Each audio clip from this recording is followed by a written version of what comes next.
Fique por dentro. Entrevista.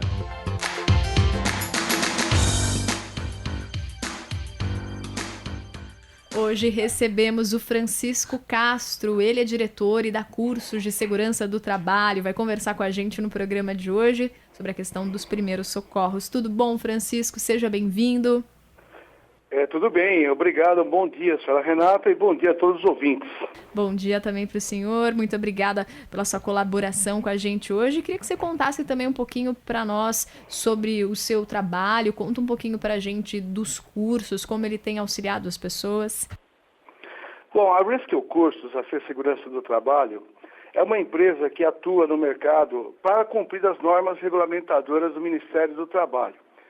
Nosso objetivo é atender as normas NRs, né, que protegem os trabalhadores. Consequentemente, com o que os trabalhadores aprendem em nossos treinamentos, eles fazem uma replicagem disso, replicam para as suas famílias, né? O que fazer na hora de uma ação de emergência, como atuar, para quem ligar. Então, basicamente, o que nós fazemos é isso, atender os trabalhadores, atender os empresários, e hoje vamos ter a oportunidade de falar para os seus ouvintes, para que eles possam entender e saber o que fazer, como proceder numa hora tão complicada, né? Uma vez que as pessoas não têm muito conhecimento, né, do que fazer numa hora como essa.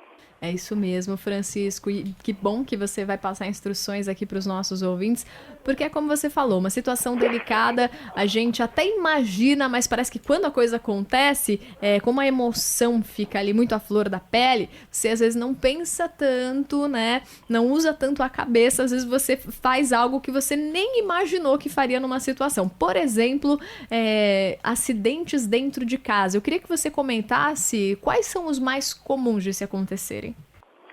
Olha, nós temos o hábito de comprar produtos no supermercado e armazená-los de qualquer forma em casa. Então, dependendo da idade da criança, ela vê aquilo como um doce, aquilo é muito atrativo, é chamativo, né? Então, um dos principais acidentes que ocorrem nas residências são a ingestão de produtos perigosos por parte de crianças, até mesmo adultos, né? Outra coisa também que acontece é quando a mãe ou o pai está fazendo o seu alimento, está cozinhando a janta, o almoço, e deixa o cabo da panela voltado para fora. Aí a criança passa para lá, passa para cá, acaba batendo nesse cabo da panela e derramando o produto superaquecido na pele, vindo a fazer uma queimadura. Então, entre outras, né, por exemplo, plugs de tomadas que ficam destampados e a criança muito curiosa pega uma faca, algum objeto e quer procurar saber o que tem ali dentro. Então ela coloca lá e toma uma descarga elétrica e pode ter uma parada cardiorrespiratória. Então, o que nós devemos fazer numa situação como essa? Primeiro, pensar na prevenção. A prevenção é a primícia de tudo, né?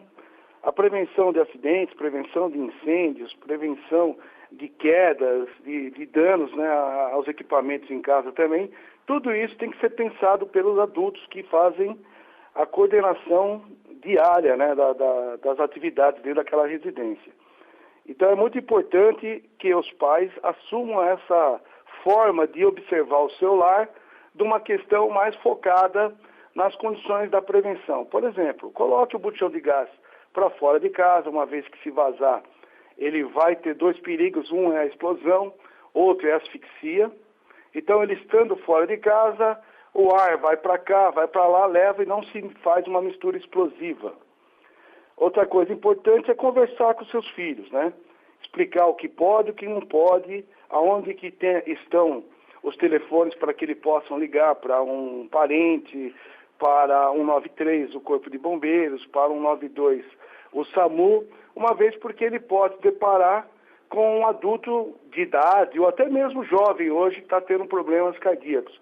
Então a pessoa caiu, ela vai ter que ter essa consciência de fazer essa ligação e de preferência que ela esteja ciente de como fazer essas ligações.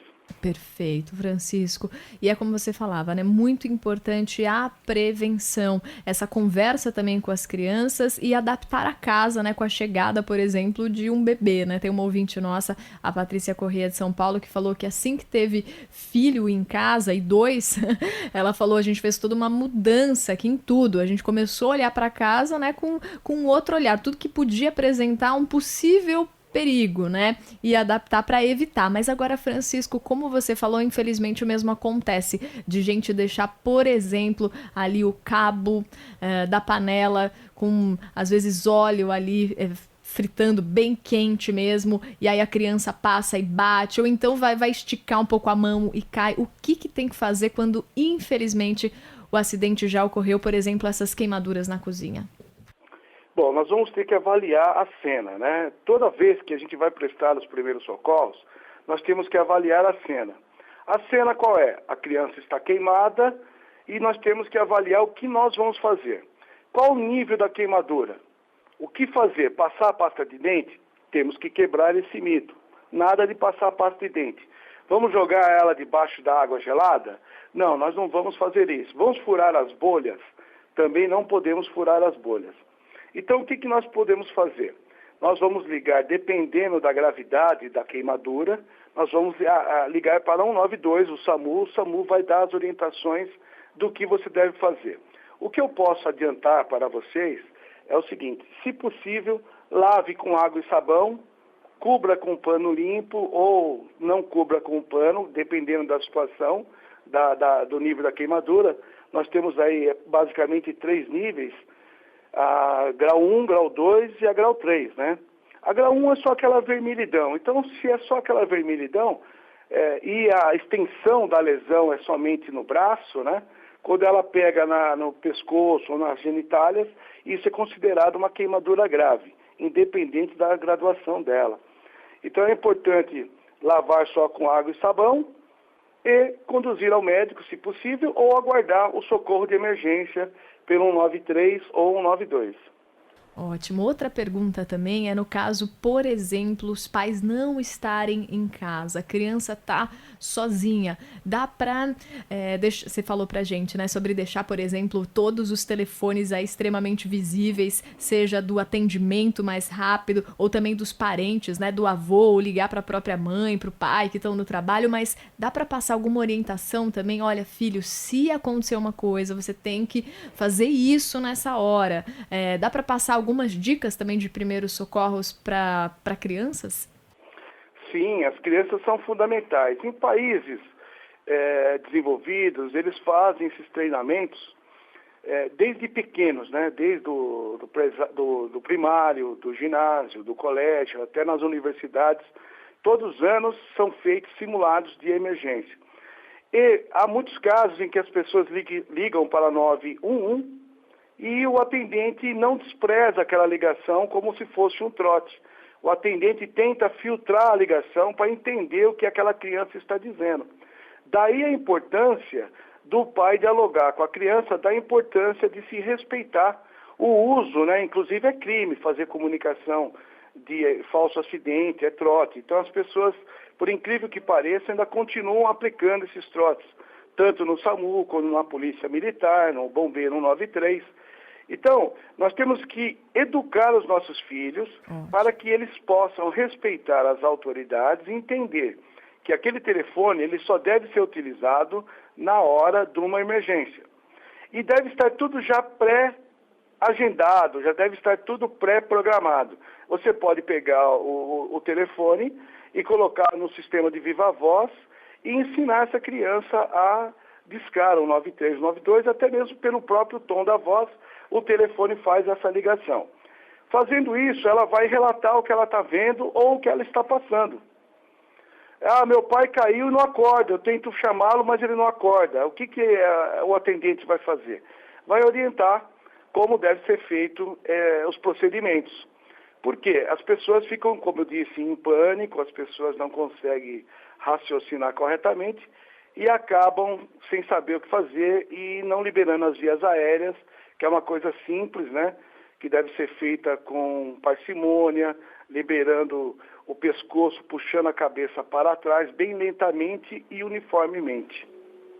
Muito importante tudo que você ressaltava aqui pra gente e, infelizmente, né, essa realidade que você mostrou que ainda acontecem trotes. A gente sabe quão importante é o trabalho, seja do corpo de bombeiros, seja da polícia, daquele que vai socorrer em emergências. Infelizmente isso acontece, né, o que deixa, quando se passa trote, que deixa sempre em alerta, né? Será que isso é verídico ou não? Então, muito bom tudo que você orientou aqui para os pais falarem com os filhos, explicar, né? Porque precisa haver essa consciência de que você pode estar prejudicando outro ser humano se você quiser fazer uma brincadeira, e coisa que acontece muito, né? Quando se é pequeno e ainda não há mesmo uma maturidade. Então, precisa mesmo passar essas orientações para os pais já conversarem com os seus filhos dentro de casa. E eu queria que você contasse também para nós hoje, Francisco, o que infelizmente acontece quando uma pessoa talvez vai tentar ajudar, mas que são erros, assim, que a pessoa tenta fazer o bem e acaba dificultando ou complicando um pouco mais a situação. Coisas comuns que a pessoa, às vezes, por falta de instrução,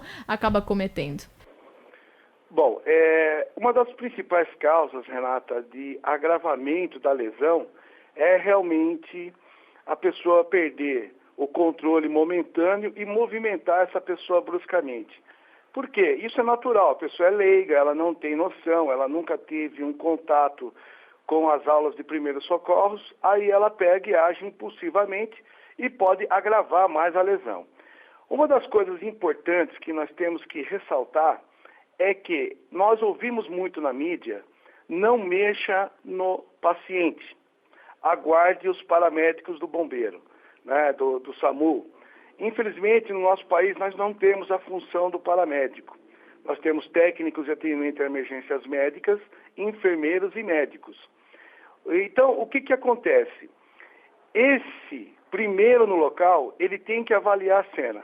Vamos supor que o pai subiu na escada para trocar a lâmpada e caiu de uma altura que, por incrível que pareça, de 1 metro de altura e bateu a cabeça, pode levá-lo à morte. É um caso recente. O Schumacher, por exemplo, aquele piloto famoso, Sim. Ele estava esquiando, em deslocamento bateu contra uma árvore e teve uma sequela muito grave. Então, o que nós temos que fazer? Avaliar a situação, manter a calma, tocar no ombro dessa pessoa por 3 vezes, chamando pelo nome, ou senhor, ou senhora, ou pai, ou mãe, ou bebê, chama-se 3 vezes por ela. Se ela não responde, nesse momento, já é grave. Né? O fator dela não responder já é grave. Então, o que eu estou falando para você, Renata, e para os seus ouvintes, é o protocolo novo da American Heart Association, de 2015, que preconiza, quando você vê uma situação em que a pessoa desmaiou, está inconsciente, você deve chamar buscando a responsividade, ou seja, se ela está esperta, se ela está atenta, né? Se ela responde o que você fala. Se ela não responde, você já tem que, nesse momento, ligar 192 e relatar o que você viu. Relatando o que você viu, o pessoal vai te orientar ao que você deve fazer ou não. Então, basicamente, se você seguir essa regra de que quando você se depara com uma situação onde que a pessoa está inconsciente, ela pega, você chama, ela não responde. Você liga 192, 193, que você receberá as instruções de como proceder. Agora, você está nervoso, a pessoa está gritando, ela está com o osso exposto, ela está lá se debatendo, ela está consciente. O que você vai fazer? Acalmá-la, falar o que ela quer ouvir. Então, o efeito psicológico é fundamental para o ser humano. Então, você vai falar para ela, acalme-se, eu já vou ligar para o bombeiro, tudo vai acabar bem, você não vai morrer, você tem que falar o que ela quer ouvir.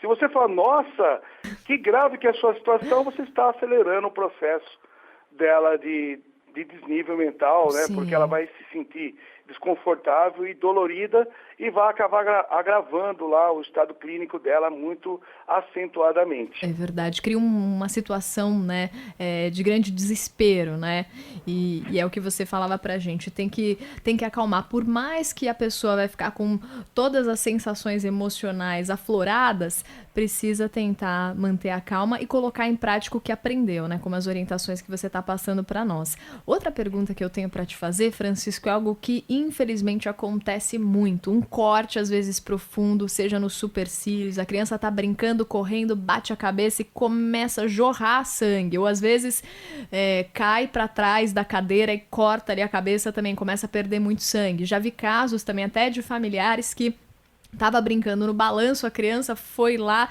de repente entrou, quase que varou a perna, um pedaço de pau e fica ali, você não sabe se tira o material ou não.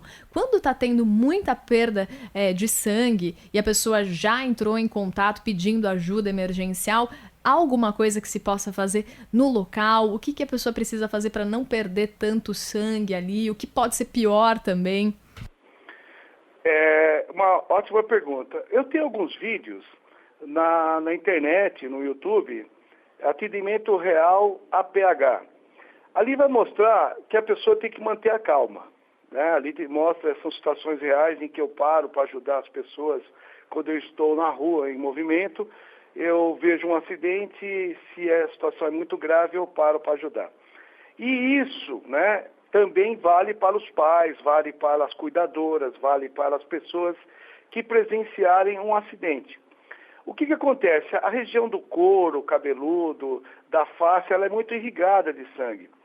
E qualquer cortezinho ali vai sair aquele sangue vermelho, vivo, né? E isso faz com que os pais entrem em desespero. Calma, isso não é muito grave. O que nós temos que fazer?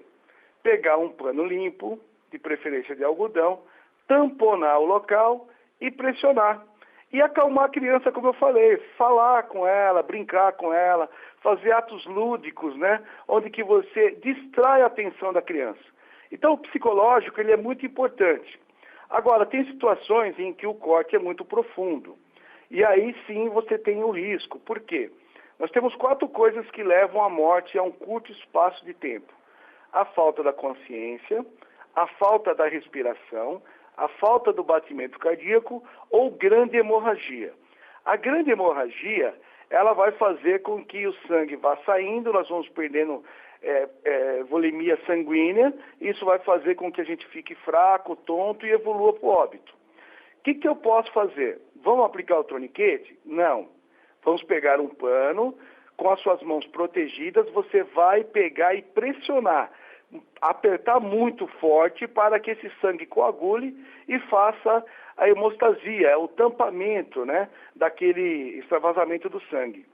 Outra coisa importante que você falou, e é uma coisa muito feia de se ver, é uma criança com algum objeto perfurante, né, nos seus olhos, nas suas pernas, no seu tórax, na barriga. O que nós devemos fazer? Nada, nunca retire esse objeto. Nunca. Procure, se possível, fazer uma bandagem para evitar que esse movimente para lá e para cá, peça ajuda adequada e aguarde o socorro para chegar até o local.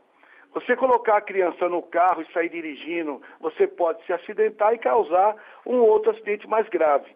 Confie no sistema de emergência, relate o que está acontecendo, isso vai fazer com que você receba informações que faça e conduza você para uma atividade proativa e mais segura do que você se desesperar, colocar o seu filho dentro do carro e querer sair correndo para chegar o mais rápido possível no hospital e sofrer um acidente, sendo que era só um corte superficial, aquela visão parece até um filme de terror, porém isso não é tão grave e não é tão agressivo que possa levar o seu filho à morte. Então entenda isso. Olha, Francisco, a gente gostou muito da entrevista e é bom a gente ouvir esses conselhos quando tudo está bem, porque aí a gente consegue absorver todas essas orientações para nos momentos mais difíceis saber como lidar com mais precisão, né? Evitando agravar mais ainda a situação. Olha, eu gostei muito do nosso tempo juntos. O Francisco Castro é diretor da Rescue Cursos, falando sobre segurança pra gente hoje, primeiros socorros. E se você quiser deixar algum contato, você até comentou de vídeos, né? Se quiser passar o link para que os ouvintes continuem aprendendo aqui mais com você hoje, o espaço é seu. Renata, muito obrigado pela oportunidade, disponha.